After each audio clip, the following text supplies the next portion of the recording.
video we are going to speak about some myth people they carry on and they speak around in the internet and YouTube, etc. And for sure it's not your fault to believe in it, because there is a big propaganda working in that direction.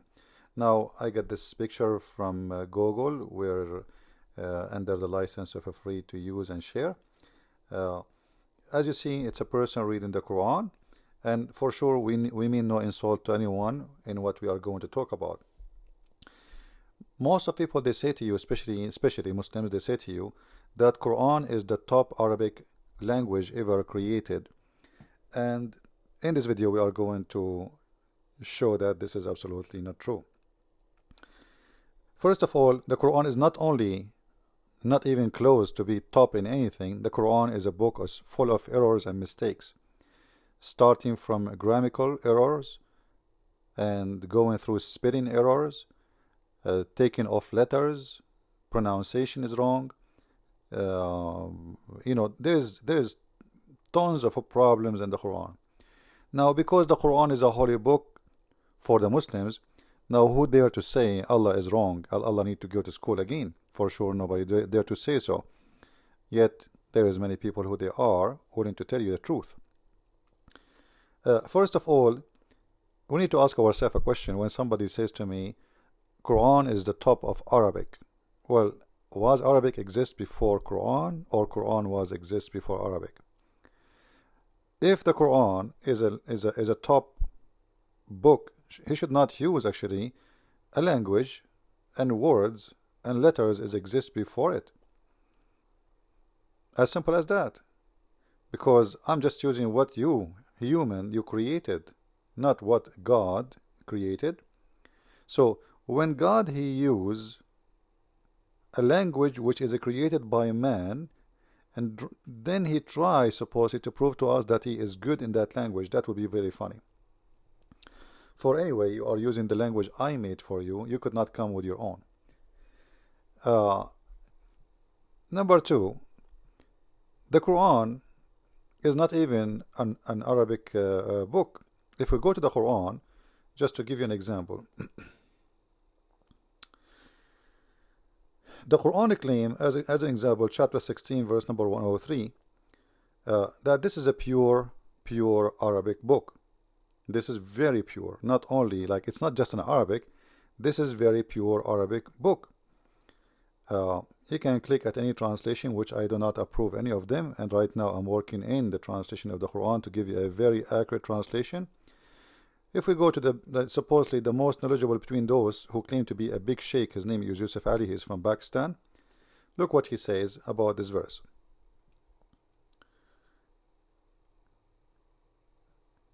I apologize, my computer is slow. Alright. So Yusuf Ali is saying that this is simply what he mean here. You can read it. We indeed that they say it is a man that teach him. The reason this verse saying that, because there was a guy, his name is Bil'am, and he was supposedly, some they say he's a Christian, some they say he is a Jew, and Muhammad used to go a lot to see him and learn from him. So people, they said to him, you know what you are telling us is what you learn from Balaam. We saw you keep going there listening to him, because he keep reading his book loud. So Allah supposedly made a verse here saying to them, well, you know what, the tongue of him, which means Balaam, is a foreign, because this guy is not even an Arab, but this is a pure and a clear Arabic. And I find this is very funny proof that this is not Muhammad copying from others, because first of all, well, the one you are talking to is an Arab too, and they know if this guy is a foreign, he speak Arabic or not. So the accusation will not make sense if you don't speak Arabic at all. Correct? Secondly, if Muhammad is going to him always, why Muhammad going to him if this guy don't speak Arabic? And why Muhammad he listen to him if he do not know Arabic? So either Muhammad he speak more than one language, and that will make sense then, or the guy he speak Arabic very well and Muhammad is learning from him. Otherwise people, they are accusing him that you keep going to Balaam. So explain to us why, you know. And Balaam is a very well-known person who read his Bible loud. Now, I believe that Balaam is one of those Jews who they are Nasara, not Christians. I made videos about this before. I don't want to go there. However, if you concentrate with me here, the Quran says and insists that this is a pure Arabic, and I will show you how the Quran doesn't make sense at all, and it's not made by someone have high authority in Arabic. Forget about God now. We know that there's no God behind the Quran, but just to show you that the one who made the Quran is just a copy paste. He don't know even what is Arabic, what is pure Arabic. If we go to different verse in the Quran, in chapter 6 verse 1 verse number 74, we will see that Abraham, you know Abraham, right? He's the father of the prophet in the Old Testament. So his name is coming in the Quran too. His name is Ibrahim. وَإِذْ قَالَ إِبْرَاهِيمُ لِأَبِيهِ آزَرَ. Now, Azara here, no Muslim knows what this means. So what they do, they think, or they thought that the word Azara supposedly is the name of the father of Abraham. So look where the translation comes because of this ignorance. So also, did we show Abraham the power of the law, etc.? Hold on, just hold on.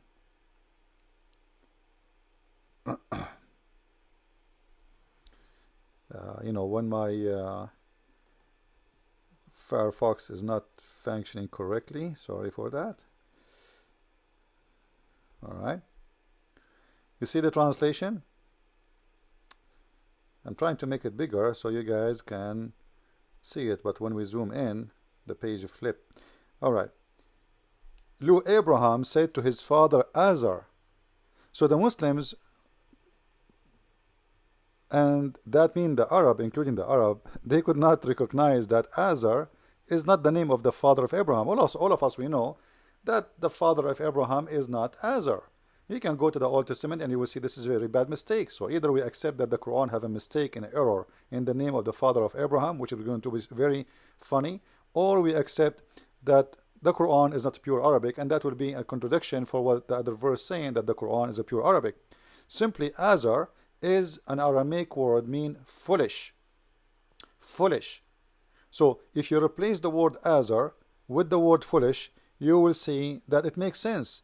He's saying to him, foolish, are you going to take idols as God? That makes sense, right? But he said to his father Azar. What do you mean he said to his father Azar? He have two fathers. Why you want to name his father? He have one father. Imagine I say, and he said to his father James. His father James, like there is other father.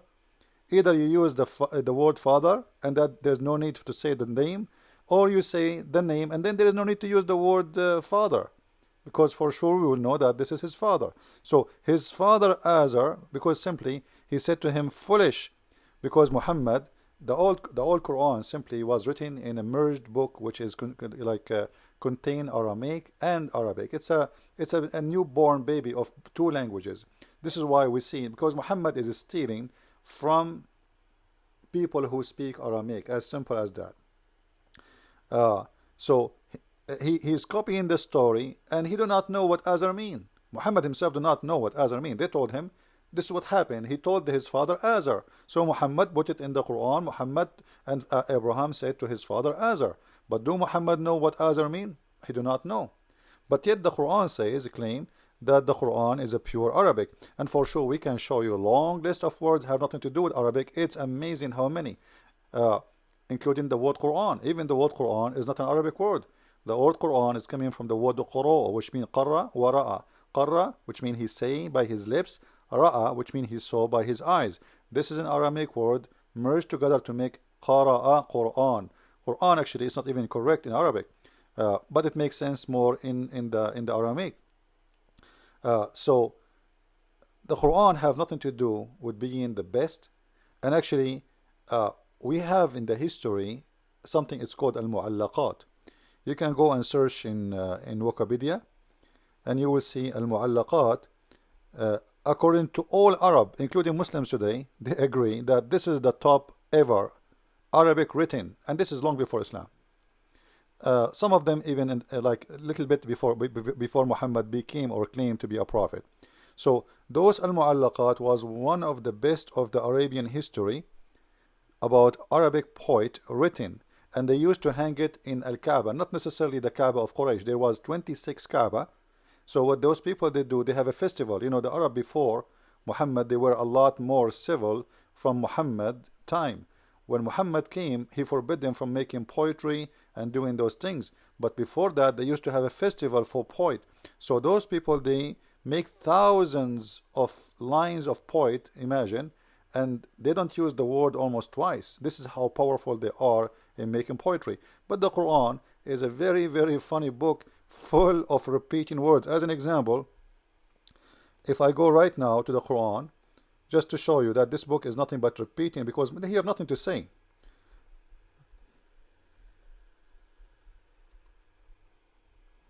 Look, this is the same verse exactly in front of you. Same verse. I'm not talking about same word now. The same verse. The same verse. Look, look, look.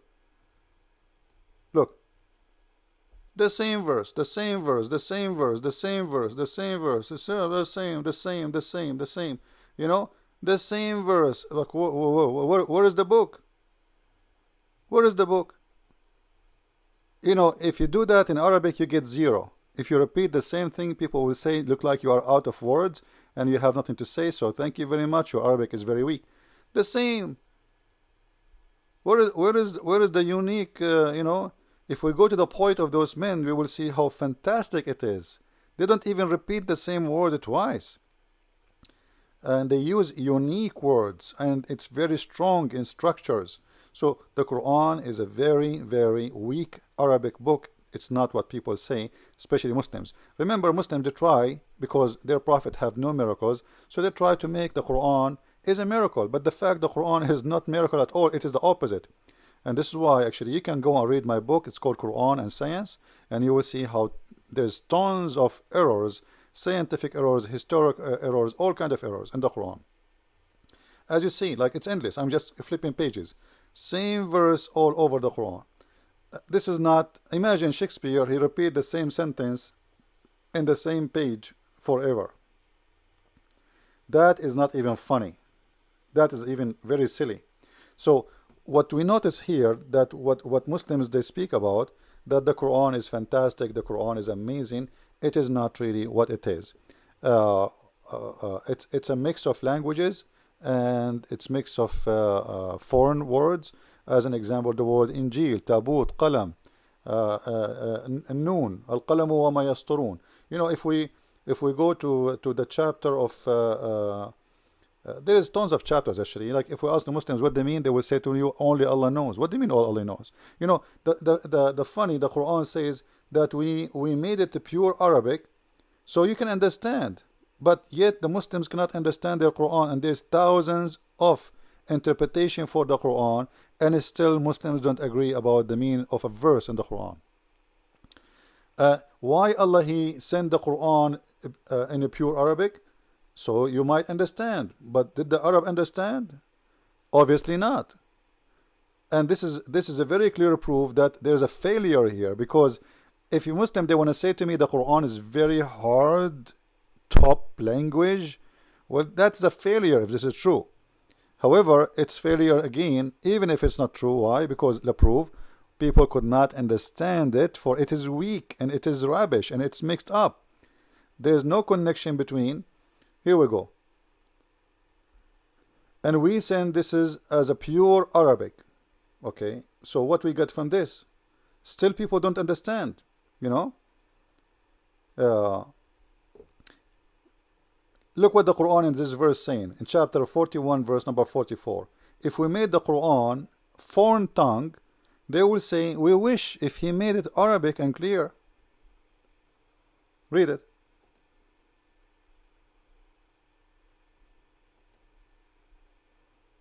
Alright, how do we send this as a Quran in the language others than Arabic? They would say, why are not the verses explained in details? Alright, So if Allah sent it in foreign language, they will not understand. So he had to send it in Arabic. And supposedly Arabic will make them understand, but still they could not understand. And until now, the Muslims cannot understand the Quran. And there's tons of verses, they have no idea what it's mean. And actually, even the Quran itself says that there is a big part of the Quran nobody understand. But yet we just saw the Quran saying that this is a book, we send it in clear details to make it clear.